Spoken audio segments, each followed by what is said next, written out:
On the day of my grandfather's funeral, my sister Jessica clapped her hands with a big smile and said, Finally, today is a celebration. That annoying old geezer is finally gone. "What? How could you?" Just as I was about to grab her, Jessica shoved a piece of paper in front of my face. Look at this. It's the deed to the land that the old geezer owned. As if today, this $5 million land belongs to my husband and me. Oh, and by the way, Grandma and Nancy's house is on our land. You get what I'm saying, right?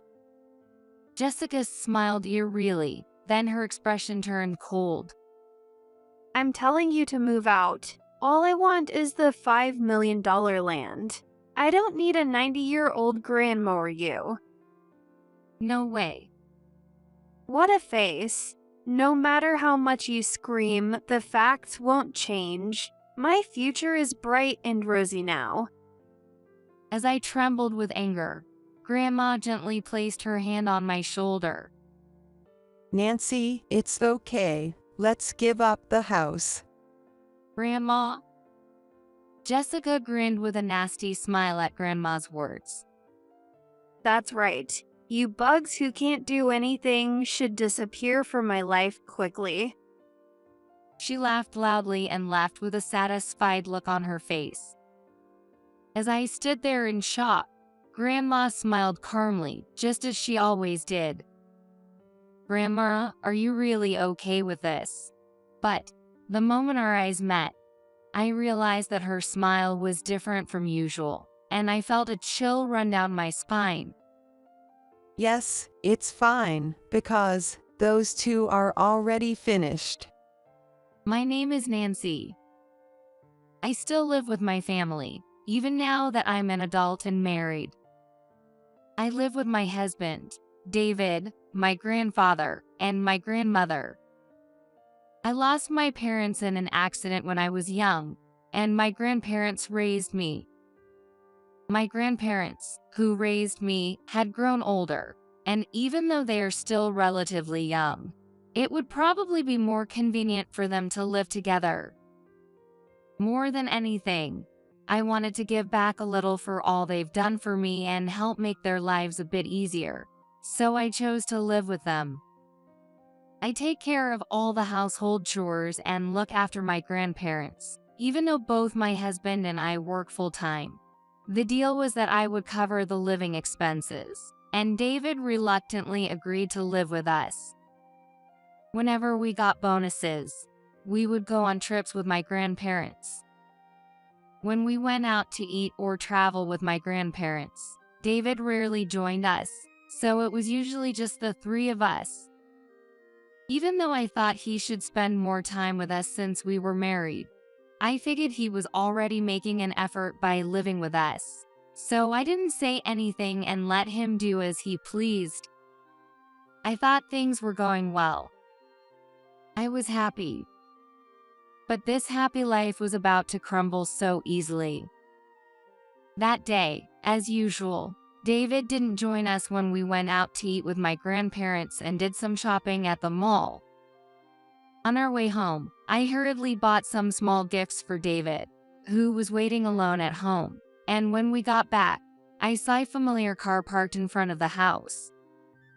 It was a bright pink compact car. It was Jessica's car. I had an older sister, Jessica, who was 3 years older than me, but she disliked our grandparents. Ever since she was in elementary school, Jessica disliked having our grandparents come to sports day or parents' day. While everyone else had young, stylish parents, she felt embarrassed to be the only one with elderly grandparents. On top of that, the lunches our grandparents made were usually traditional, and she felt embarrassed comparing them to her classmates' colorful, cute lunches. Jessica left home as soon as she graduated from high school, as if she was escaping. It was unusual for her to come to the house. My grandparents seemed surprised, but they were happy that Jessica, whom they hadn't seen since our wedding, had come by. But this unexpected visit wasn't a good one. As we approached the house, we saw Jessica coming out of the front door, holding David's hand. My grandparents and I instinctively hid behind the garden hedge so that they wouldn't see us. The two of them, holding hands and acting all la-vie-de-vie without a care in the world, shared a goodbye kiss as Jessica got into her car. I instinctively took a picture of them. As the three of us stood there in shock, Jessica waved goodbye to David with a reluctant smile and drove off without noticing us. David also didn't notice us and went back into the house. It felt like time had stopped. No one said a word or moved an inch. After a while, my grandparents simply said to me, You should do what you think is best, Nancy. and just like always, I walked through the front door with a bright voice, saying, I'm home. I wanted to believe that I had seen something wrong, but the photos on my phone confirmed the truth. After some deliberation, 3 days later, I decided to check David's phone while he was in the shower. Sneaking a peek at his messaging app, I found the messages between him and Jessica still there. I love you, you're so cute, I can't live without you. Words I hadn't heard from him in years. I felt more irritation and disgust than sadness. I couldn't understand why David would cheat with his wife's sister or why Jessica would go after her sister's husband. It was sickening. On top of that, they were bad-mouthing me and my grandparents. As I recorded the screen on my phone, I made a firm decision. I was going to get a divorce. How could the happy days I thought I had be destroyed so easily? But once that feeling of disgust took root, it only grew. Just as I decided to get a divorce, David brought it up himself. He gave a few plausible reasons, but when I confronted him about his affair with Jessica, he admitted it right away. To make matters worse, Jessica had the nerve to say, We're sisters, aren't we? If weird rumors spread, Grandma and Grandpa would be hurt. She demanded I not ask for alimony. I was furious at her selfishness, but it was Jessica. If it had been some stranger, I wouldn't have listened, but this is my sister. We grew up together and had so many happy memories. After thinking it over, I agreed to Jessica's request. After that, David left to live with Jessica. Once he was gone, I cut off contact with both of them. Now it was just the three of us, but we were living peacefully and happily.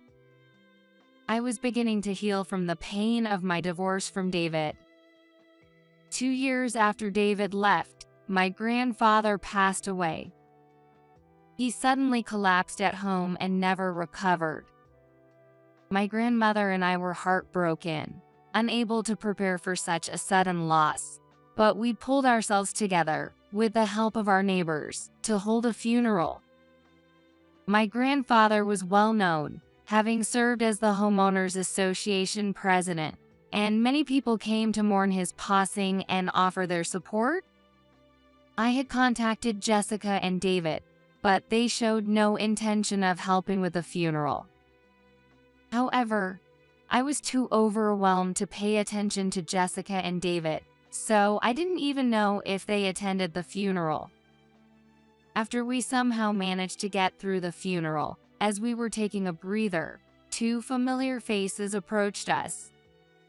Hey, long time no see. You look like you've aged a bit. David and Jessica, you came? Of course, we're family, aren't we? It was the first time I'd seen them in 2 years, and they both seemed strangely cheerful. I thought it was inappropriate given that my grandfather had just passed, but I didn't have the energy to say anything. They hadn't been around during any of the preparations. Where had they been? Their cheerful approach right after everything was over irritated me. My grandmother didn't seem pleased either, and her brows furrowed slightly. Finally, that old geezer is gone. Jessica, how can you say that? Why not? It's the truth. I was always so embarrassed. All my friends had stylish, cute parents, and why did I have to be stuck with such old grandparents? I've hated it for so long, but at least Grandpa finally served his purpose. Jessica proudly pulled out a piece of paper. It was the deed to the land that my grandfather had owned. My grandfather's family home was an old house with a large piece of land. The total value of the land was said to be around $5 million. Jessica had always wanted that land. I wish Grandpa would just die already. That old geezer is stubborn. In the past, there were many times when she said things that were so inappropriate that my grandparents could never hear them. Whenever she did, I would scold her, but Jessica never seemed to care. Stop pretending to be such a goody-goody. It really pisses me off. There were even times when she'd lash out at me in response. At some point, David had found out about my grandfather's land. While we were still married, he asked me about it multiple times, but I always dodged his questions. There was a time when David, nervously asking where the deed was, made it clear he was after my grandfather's land, and I was shocked. That memory flashed through my mind. Jessica and David must have found that deed somehow, and now they were standing in front of me, grinning triumphantly. They planned to take all of my grandfather's land for themselves. Look at this. See, it's the deed to the land. That $5 million is ours now. Don't say such selfish things. Oh, stop yapping. No matter how much you bark, it's already ours. You know, Grandma and Nancy's house is on our land. So hurry up and move out, will you? All I want is the $5 million worth of land. I don't need a 90-year-old grandma hanging around. How could you? After everything they've done for you, how can you say something like that?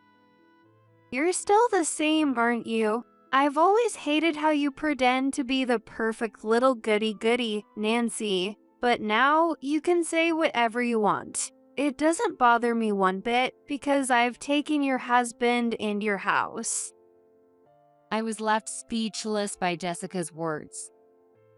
A mix of sadness, anger, and shock churned inside me, leaving me unable to respond. Just as I instinctively clenched my fists and took a step toward Jessica, my grandmother stopped me. Nancy, wait a moment. Grandma. Even after hearing Jessica's cruel words, my grandmother maintained her usual calm expression as she looked at Jessica and spoke. Jessica, I understand. If you're going to go that far, you can have the land. Wait, Grandma, are you sure?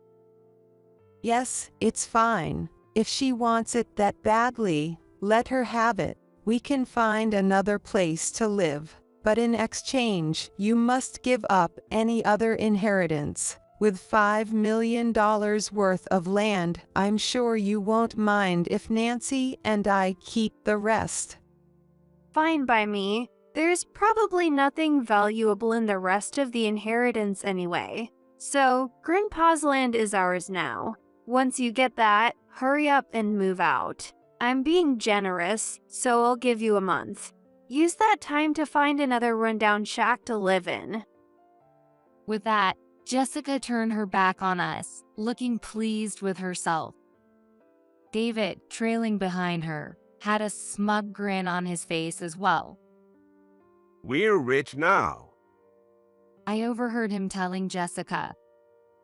As I watched them walk away, my anger remained. Not only had they forcibly taken my grandfather's land, but they had also insulted my grandmother, who had raised them. I was seething with rage. I couldn't understand why my grandmother had let Jessica get away with it. But then, my grandmother let out a soft chuckle, almost too quiet for me to hear. Those two are finished. She whispered, just loud enough for me to catch. Grandma, what do you mean? That land, you see, was something your grandfather and I were discussing what to do with it. Grandma, smiling like a child who had just pulled off a successful prank, explained everything to me. It turns out that the $5 million land was valued at that price when it was first purchased. Since then, however, the economic situation had changed, and the land's value had plummeted. But the value drop wasn't the worst part.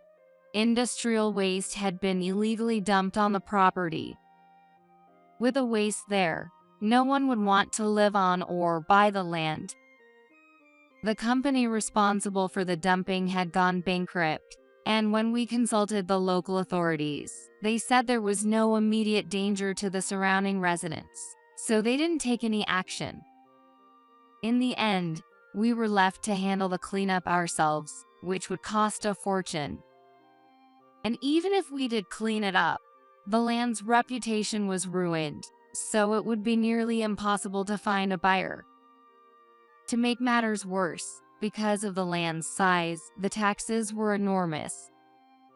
As my grandparents got older, managing the land became increasingly difficult for them, and instead of being a source of income or an asset, it turned into a burden, costing them a fortune in taxes just to hold on to it.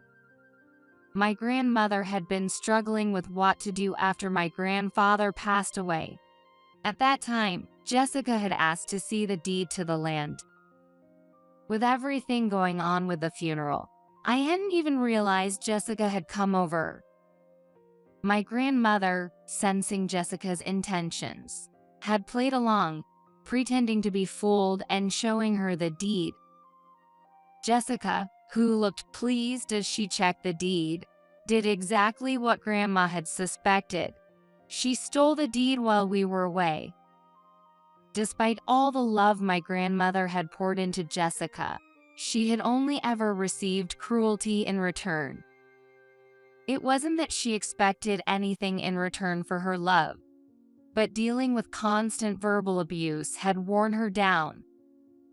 Just because they were her grandchildren didn't mean they were automatically lovable. Even when you're related by blood, you're still separate individuals. There's no rule that says you have to love someone. Jessica used to be adorable, but the repeated insults and her attitude of only showing up when money was involved had soured things.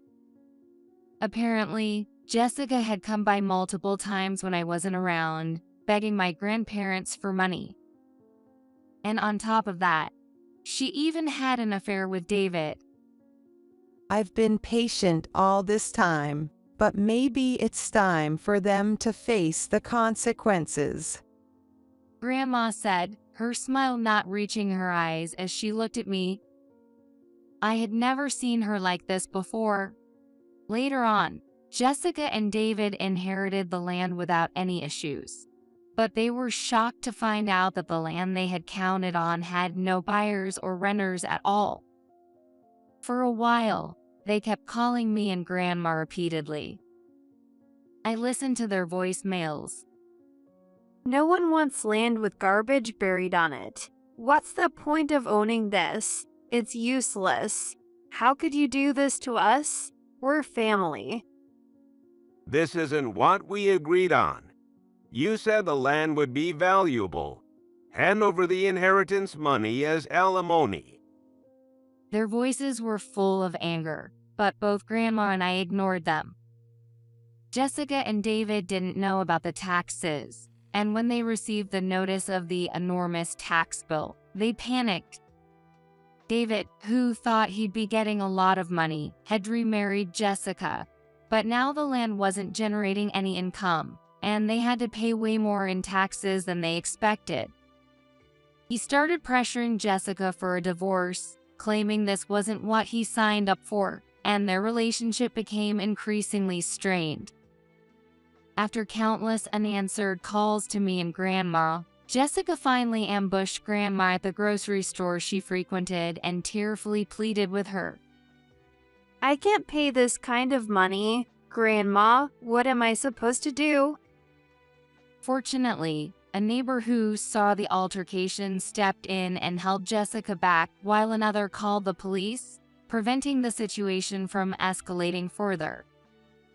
Because of this incident, Grandma and I decided to prioritize our safety.